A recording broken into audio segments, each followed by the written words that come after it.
മലപ്പുറത്ത് നടക്കുന്ന കുംഭമേളയെക്കുറിച്ച് മാധ്യമങ്ങൾ ആരും വാർത്തയൊന്നും നൽകിയിട്ടില്ല. അവിടെ എന്തെങ്കിലും മരണമോ അല്ലെങ്കിൽ മറ്റു തരത്തിലുള്ള എന്തെങ്കിലും പ്രതിഷേധങ്ങളോ അനിഷ്ട സംഭവങ്ങൾ നടന്നിട്ടുണ്ടെങ്കിൽ തീർച്ചയായിട്ടും മാധ്യമങ്ങൾ വാർത്ത കൊടുത്തരെ. ഇപ്പൊ ഈ കുംഭമേളയെക്കുറിച്ച് ഇങ്ങനെ കുറെ കാര്യങ്ങൾ കണ്ട കൂട്ടത്തിൽ ഇന്ന് രാവിലെ കണ്ട ഒരു വീഡിയോ ഇറങ്ങിയിട്ട് കുറച്ച് ദിവസം ഉണ്ടാവും. ഈ അടുപ്പ് കൂട്ടി ചർച്ചയിൽ ദാവൂദ് എന്ന് പറയുന്ന ഒരു മാധ്യമ പ്രവർത്തകൻ പറയുന്നതാണ്, മലപ്പുറത്ത് ഒരു കുംഭമേള നടക്കുന്നുണ്ടെന്ന് പറഞ്ഞാൽ സാമാന്യമായി മലപ്പുറത്തുകാരുടെ വിചാരം എന്തായിരിക്കും എന്ന് വെച്ചാൽ ഒരു ടാർപോളിയും വലിച്ചു കെട്ടി കുലുക്ക് സർബത്തും ബ്രെഡ് പോക്കറ്റും വിൽക്കാനുള്ള ഒരു അവസരം എന്നുള്ളതിലപ്പുറം മലപ്പുറത്തുകാർക്ക് ഇതിൽ ഒരു റോളും ഇല്ല. കുംഭമേള മലപ്പുറത്ത് നടക്കുകയാണ്, അതിലെന്താ പ്രയോജനം? കുറച്ച് മുസ്ലിങ്ങൾക്ക് ടാർപ്പ് വലിച്ചു കെട്ടി മുട്ടായിയും വിൽക്കാം, കുറച്ച് ഐസും വിൽക്കാം, അതുകൊണ്ട് ലാഭമേ ഉള്ളൂ അവർക്ക്. അല്ലാതെ കുംഭമേള കൊണ്ട് പ്രത്യേകിച്ച് പ്രയോജനമൊന്നുമില്ല. എന്താണ് ഈ ഹിന്ദുവിന്റെ പരിപാടി നടക്കുമ്പോൾ ചില ആളുകൾക്ക് മാത്രം, എല്ലാവർക്കും അല്ല, ഇത്ര ചൊറിച്ചിലുണ്ടാകുന്ന കാരണം? അല്ല, അത് വളരെ സിമ്പിളാണ് കാര്യം. ഇത് മീഡിയ ശ്രദ്ധിച്ചില്ല എന്ന് പറയുന്നതിൻ്റെ യഥാർത്ഥ കാരണം ഞാൻ പറയാം. യഥാർത്ഥ കാരണം അത് എല്ലാവരുടെയും കണക്ക് തെറ്റിച്ചിട്ടുണ്ട്. കുംഭമേള എന്നതിന് പേര് പറയാൻ പാടില്ല എന്ന് സ്വാമി ചിന്മയാനന്ദപുരി ഉൾപ്പെടെ ഒക്കെ പറയുന്നുണ്ട് കേട്ടോ. കുംഭമേള ഇന്ത്യയിൽ 4 സ്ഥലത്തേ ഉള്ളൂ. പുരാതനമായ 4 പ്രധാനപ്പെട്ട നഗരങ്ങളിലാണ്. ഒന്ന് പ്രയാഗ്രാജിലാണ്, ഒന്ന് ഹരിദ്വാറിലാണ്, ഒന്ന് നാസിക്കിലാണ്, വേറൊന്ന് ഉജ്ജയിനിലാണ്. 4 ഉള്ളൂ. കുംഭമേള എന്നതിന് പേര് കുംഭമേളയ്ക്ക് സമാനമായ ദക്ഷിണേന്ത്യയിലെ ഒരു ഉത്സവം. ഇതിന് പേര് ശരിക്കും പറഞ്ഞാൽ നിള ആരതിയാണ്. നിള ആരതി, നിളാ നദിയെ ആരതി ഒഴിഞ്ഞ് ഭക്തജനങ്ങൾ പുണ്യനദിയായ ഒരു നദിക്ക് കൊടുക്കുന്ന ആദരവാണ് നിള ആരതി എന്ന്. ഞാൻ അവിടുത്തെ ഒരു സെമിനാറിന് പങ്കെടുത്തതാണ്. അത് ഞാൻ അവിടുത്തെ മുഴുവൻ സംഘാടകരും എന്നോട് പറഞ്ഞ കാര്യം വളരെ ശരിയുമാണ്. എന്താ കാര്യം എന്നറിയോ? സംഘാടകരും കണക്ക് കൂട്ടിയിട്ടില്ല. സംഘാടകർ ആദ്യമായിട്ട് നൂറ്റാണ്ടുകൾക്ക് ശേഷമുള്ള ഒരു ഉത്സവത്തെ പുനർനിർമ്മിക്കുകയാണ്, പുനഃസ്ഥാപിക്കുകയാണ്. ആ ഉത്സവത്തിന് എത്ര ആൾ വരും എന്നൊരു കണക്കുണ്ടായിരുന്നില്ല. അതിൻ്റെ ഭക്ഷണ ചെലവ് നിർവഹിക്കുന്നത് മോഹൻജിയാണ്, ആചാര്യ മോഹൻജി. മോഹൻജി എൻ്റെ കൂടെ സെമിനാറിൽ ഉണ്ടായിരുന്നു. അദ്ദേഹം അവിടെ ഇരുന്നുകൊണ്ട് പറയുന്നത് കേട്ടു, ഒരു 2000 പേർക്ക് ഭക്ഷണം ഒരുക്കാനാണ് ഞങ്ങൾ തീരുമാനിച്ചത് എന്ന്. ഞാൻ പോയ ദിവസം 3 ദിവസം മുമ്പ്. അപ്പോൾ അന്ന് അദ്ദേഹം പറഞ്ഞ്, ഇന്ന് മാഷേ 20,000 പേർക്കാണ് ഭക്ഷണം കഴിക്കുന്നത്. പിന്നെ സാറ് പറഞ്ഞ കണക്കിന് ഓരോ ദിവസവും കൂടി വരികയാണ്, രാവും പകലും, സൂചി കുത്താനിടയില്ലാത്ത വിധം. എന്താ കാര്യം എന്ന് വെച്ചാൽ മനുഷ്യർ ഇത് ഹൃദയം കൊണ്ട് ഏറ്റെടുത്തു. പിന്നെ ആ വരുന്നതിൽ എനിക്ക് തോന്നുന്നു തീർച്ചയായിട്ടും ഈ ഹിന്ദു മിത്തോളജി, ഹിന്ദു ഐതിഹ്യങ്ങളുമായിട്ടൊക്കെയുള്ള ബന്ധപ്പെട്ടതാണ് ഉത്സവമെങ്കിലും എല്ലാവർക്കും സന്തോഷമാണ്. എൻ്റെ നാട്ടിലാണല്ലോ ഇപ്പോൾ മലപ്പുറത്ത്. ഞാൻ അവിടെ തിരുനാവായയിലും തവനൂരിലും ഒക്കെ ഞാൻ താമസിച്ച ഹോട്ടൽ തൊട്ട് അവിടുത്തെ ഭക്ഷണം കഴിച്ച ഹോട്ടലുകാരൊക്കെ പലരും പരിചയക്കാരാണല്ലോ. ഇവർ പറയുന്നത് എന്താണെന്നറിയോ? എന്താ മാഷെ ഇത്രയും കാലം താമസിച്ചത്, എല്ലാ കൊല്ലവും നടത്തേണ്ടതല്ലേ എന്ന് വെച്ചാൽ മുസ്ലിങ്ങൾ അവർ സന്തോഷപൂർവ്വം സ്വീകരിച്ചു. ഈ ന്യൂസ് റൂമിൽ ഇരുന്നിട്ട് ഈ വിഷം വമിക്കുന്ന മീഡിയ വണ്ണുകാരനൊന്നും അല്ല കേട്ടോ മലപ്പുറത്തെ മുസ്ലിം.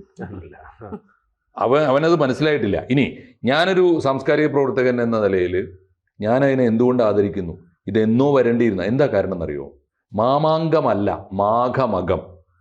ഇത് മാഘമകമാണ് എന്ന് വെച്ചാൽ ഹിന്ദു കലണ്ടറിലെ മാഘമാസം, മാഘമാസത്തിലെ 1-ാം തീയതി, മാഘമാസം മുഴുവനും നീണ്ടു നിൽക്കുന്ന ഉത്സവം, നമ്മുടെ ചിങ്ങമാസം പോലെ.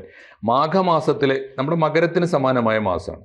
മാഘമാസത്തിലെ 1-ാം ദിവസം തൊട്ട്, 1-ാം തീയതി തൊട്ട് മകം നക്ഷത്രം വരെ എന്ന് പറഞ്ഞാൽ 28 ദിവസം വരും. ആ 28 ദിവസത്തെ ഉത്സവമാണ് മാഘമകം.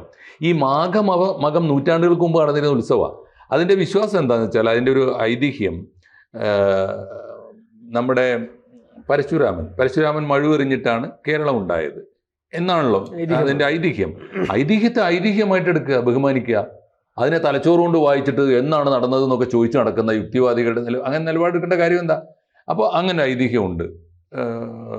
ഇദ്ദേഹം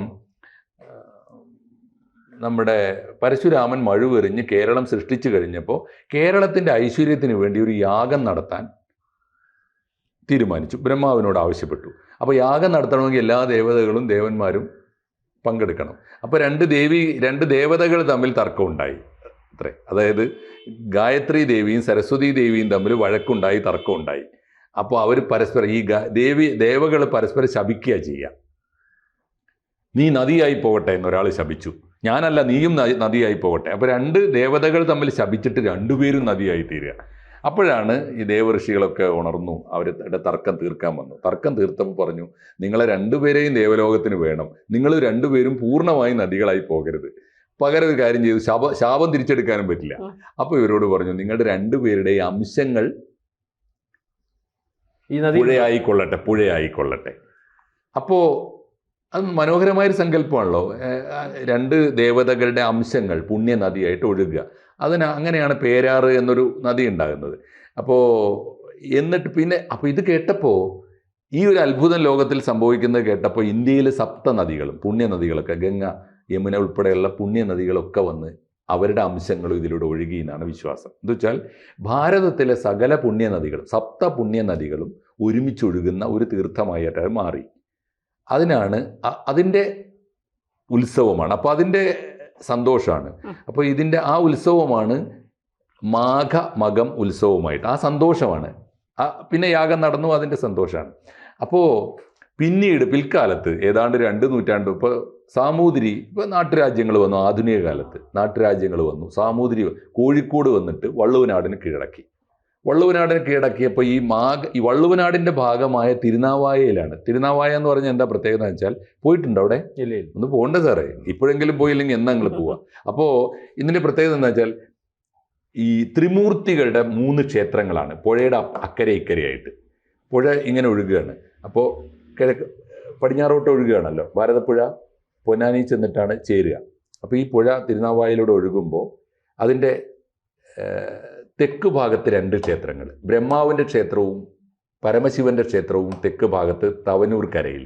അവിടെ നിന്ന് അങ്ങോട്ട് നോക്കിയാൽ ഈ 2 ക്ഷേത്രങ്ങളിലും നിന്നിട്ട് നോക്കിയാൽ വടക്കേ കരയിൽ തിരുനാവായയിൽ നാവാമുകുന്ദ ക്ഷേത്രം എന്ന് പറഞ്ഞാൽ വിഷ്ണുവിൻ്റെ ക്ഷേത്രമാണ്. അപ്പോൾ ബ്രഹ്മ വിഷ്ണു മഹേശ്വരന്മാർ ത്രിമൂർത്തികൾ ഒരുമിച്ച് ഒരു പുഴയുടെ അക്കരയും ഇക്കരയുമായി നിന്ന് പരസ്പരം കണ്ടുകൊണ്ട് തൊഴുന്ന ഒരു സങ്കല്പം. അതിൻ്റെ നടുവിലൂടെയാണ് ഭാരതപ്പുഴ ഒഴുകുന്നത്. അന്നാണ് ഭാരതപ്പുഴയാകുന്നത് ഇത്.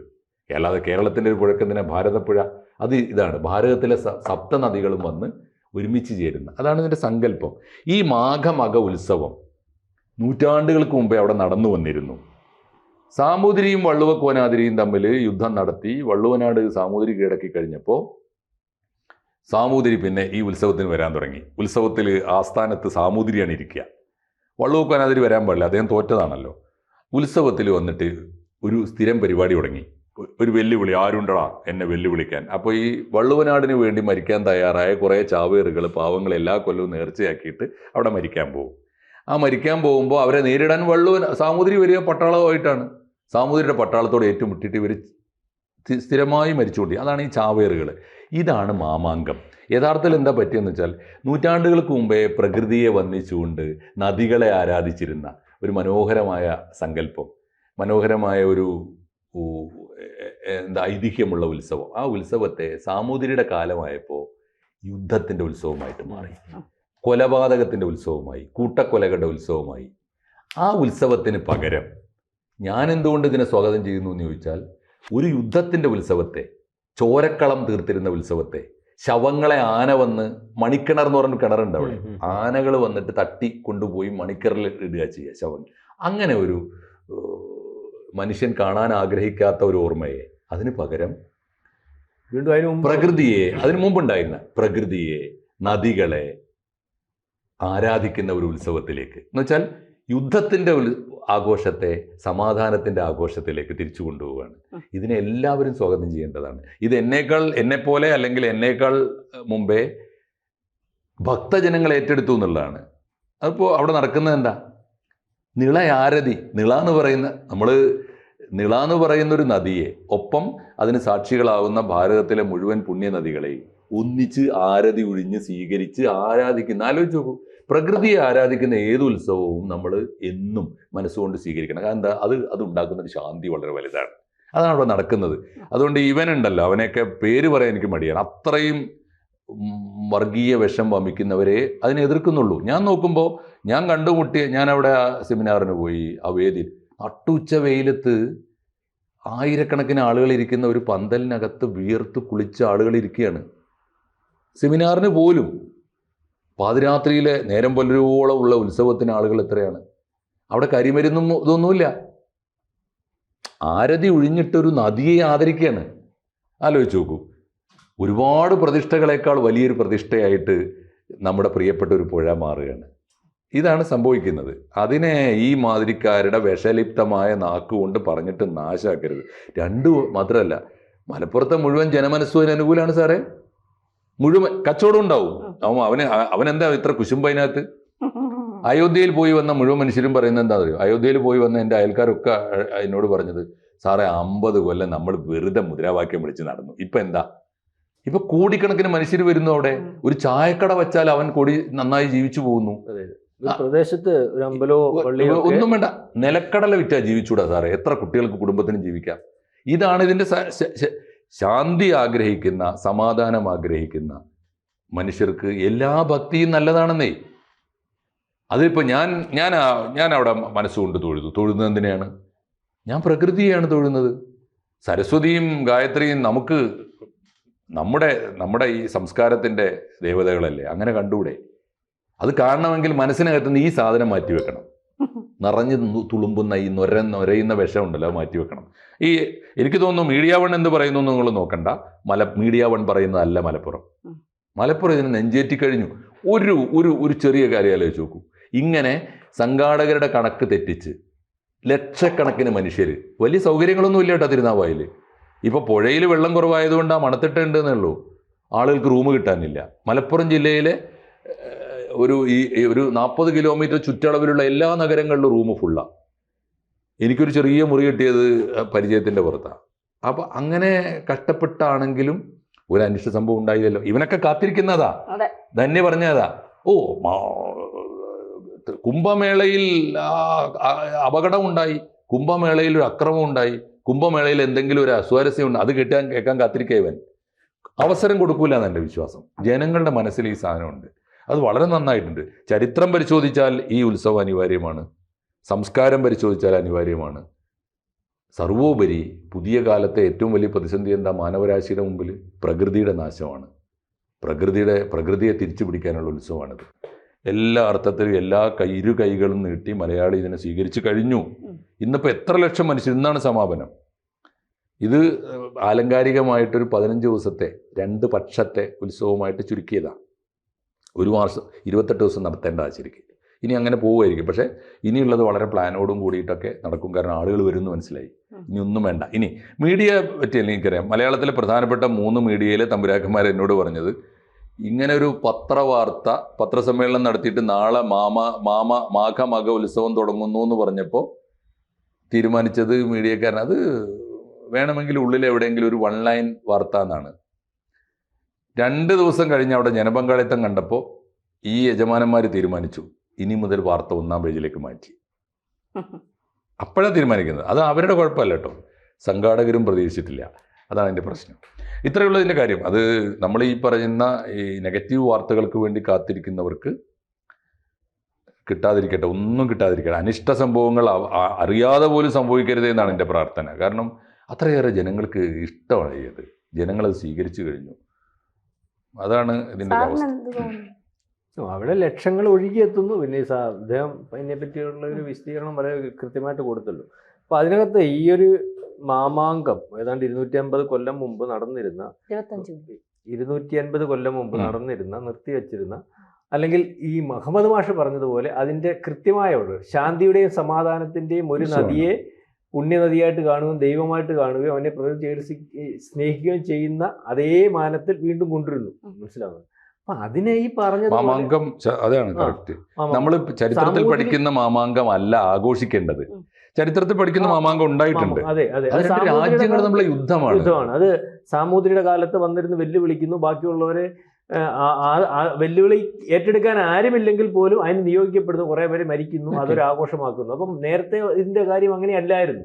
അപ്പം ഇതിനകത്ത് ഈ പറയുന്നത് പോലെ ഇദ്ദേഹം പറഞ്ഞതുപോലെ ഈ ഇത് കുംഭമേളയല്ല. കുംഭമേള എന്ന് പറഞ്ഞാൽ അതിനൊരു ചരിത്രമുണ്ട്. കണ്ട് ഈ പാലാഴി കടന്നപ്പം നദി അസുരന്മാരും ദേവന്മാരുടെ ഈ അമൃതിന് വേണ്ടി മത്സരിപ്പിച്ചപ്പം ഈ ഗരുഡൻ ഇത് എടുത്തുകൊണ്ട് പോയി. ഗരുഡൻ പറന്ന് ക്ഷീണിച്ച് 4 ഇടത്ത് കൊണ്ടുവച്ച് അവിടെ തുളുമ്പിയെന്നാണ്. അപ്പം ആ സ്നാനത്തിൽ കൂടി അമൃത സ്നാനമാണ് കിട്ടുന്നതെന്നാണ് കുംഭമേള ഇരുന്നത്. പക്ഷെ ഇതല്ല, ഇത് ആരതിയാണ്. ഈ തമിഴ്നാട്ടിൽ നിന്ന് വരുന്ന ആ നദി അല്ലേ, ആദ്യ നദി, അതിനെ ആരതി ഒഴിഞ്ഞ് പക്ഷെ ഇതിനകത്ത് കുംഭമേള ആദ്യം തൊട്ടേ ഈ സാർ പറഞ്ഞതുപോലെ അവിടുത്തെ മുസ്ലിങ്ങൾക്ക് ഇത് വിഷയമല്ല, യഥാർത്ഥ മുസ്ലിങ്ങൾക്ക്. പക്ഷേ ഇതുവരെ വരുന്ന മഹദൂദോ ദാവൂദ് എന്ന് പറയുന്ന ജമാഅത്തെ ഇസ്ലാമി മുസ്ലിം ഉണ്ട്. 100 എണ്ണം എടുക്കുമ്പോൾ 4 എണ്ണം ഉള്ളവൻ. അവനിത് പ്രചരിപ്പിക്കാൻ മാധ്യമമുണ്ട്, ചാനലുണ്ട്. അവനാണ് വലുതെന്ന് ഒരുപക്ഷെ ഇപ്പൊ അവിടുത്തെ ഈ മുസ്ലിം ലീഗ് പോലും വിചാരിച്ചിരിക്കുന്നു എന്ന് വേണം കരുതാൻ. അപ്പം അത് അവിടുത്തെ മുസ്ലിങ്ങൾക്ക് അതുകൊണ്ട് മുസ്ലിങ്ങൾ അവിടെ ഉണ്ട്, ഇവർക്ക് വേണ്ട കാര്യങ്ങൾ ഒരുക്കുന്നവരാ. ഒരുപക്ഷെ പൈസ കൊടുത്താണെങ്കിൽ പോലും ചായ കുടിക്കാൻ ചായക്കട വേണ്ടേ, പിന്നെന്താ സാധനങ്ങൾ മേടിക്കാൻ അതിനൊരുക്കുന്ന അവര് വലിയ ആഘോഷമില്ല. അവർക്ക് അവിടെ ഒരു തർക്കമില്ല. പ്രശ്നമുണ്ടെങ്കിൽ ഇപ്പൊ എന്നേ പ്രശ്നമായി പോയനല്ലോ. അവർക്ക് വിഷയമുണ്ടെങ്കിൽ അവിടെ കുംഭമേള നടക്കുവോ? അടിയല്ലേ നടക്കത്തുള്ളൂ. ഇവിടുന്ന് ആലോചിച്ച് ഇപ്പൊ തന്നെ ഇന്ന് രാവിലെ 3 ലക്ഷം പേരുണ്ട്. 18ാമത്തെ ദിവസം ചരിത്രത്തിന്റെ താളുകൾ രേഖപ്പെടുത്തുന്ന ദിവസമായിട്ട് ഇന്ന് മാറും. വൈകിട്ടാകുമ്പോഴത്തേനും അത് 10 ലക്ഷം കവിയോന്നാ പറയുന്നത്. മനസ്സിലാവുന്നുണ്ട്? ഇതിന്റെ വരുമാനം പ്രദേശത്തിനല്ലേ, ഇതൊരു ആഘോഷമല്ലേ. അത് ഏത് മതത്തിന്റെ ആയാലും അതൊരു ആഘോഷം. നമ്മൾ അവിടെ ചെന്ന് നിൽക്കുമ്പോൾ അതിന്റെ ഒരു വൈബ്രേഷൻ വേറെയാണ്. അത് അവിടുത്തെ ആൾക്കാരെ ഏറ്റെടുക്കാൻ തയ്യാറാണ്. പക്ഷെ അതിനകത്ത് പ്രശ്നങ്ങൾ ഉണ്ടാക്കാനും അതിനകത്ത് വിഷം കലർത്താനും ശ്രമിക്കുന്നു. അതിന്റെ ആദ്യഘട്ടത്തിൽ ഇത് പരസ്യമേ കൊടുക്കണ്ടെന്ന് വിചാരിച്ചു. പരസ്യമേ കൊടുക്കുന്നില്ലെന്ന് സാറ് പറഞ്ഞതുപോലെ പ്രാദേശിക മാധ്യമങ്ങൾ മാത്രമാണ് കൊടുത്തേക്ക് തരാം. അകത്തെ പെയ്യുന്ന വെളിയിൽ നമ്മുടെ ഇവിടെങ്ങും വരുന്ന പത്രത്തിലൊന്നും വാർത്തയില്ല. അപ്പം അതിന്റെ പുറകിൽ ആരോ ഇത് ഒതുക്കാൻ, അല്ലെങ്കിൽ ഇത് ആരും അങ്ങ് അറിയണ്ട, ഒതുക്കാൻ ശ്രമിച്ചു. അതിനനുസരിച്ച് ഏത് സാധനം നമ്മൾ അണ കെട്ടുമ്പോൾ വെള്ളത്തിന് ശക്തി കൂടുന്നത് പോലെ ഈ പറയുന്നത് ഒതുക്കാൻ ശ്രമിച്ചു.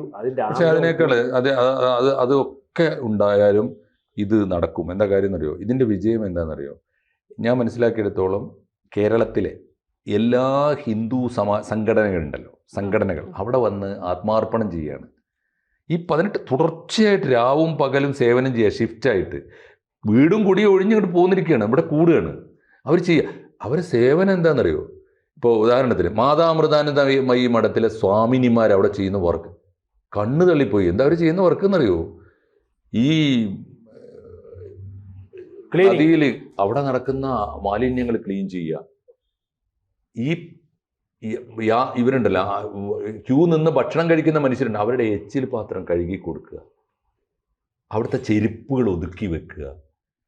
ഇതിനാണ് ഡെഡിക്കേഷൻ എന്ന് പറയുക, ഇതിനാണ് ആത്മീയത എന്ന് പറയുക, അതിനാണ് സമർപ്പണം എന്ന് പറയുക. അത് അവർ മാത്രമല്ല സർ, സേവാഭാരതി, എല്ലാവരും, എല്ലാ സംഘടനകളും അവരെ കൊണ്ടാവുന്ന വിധം.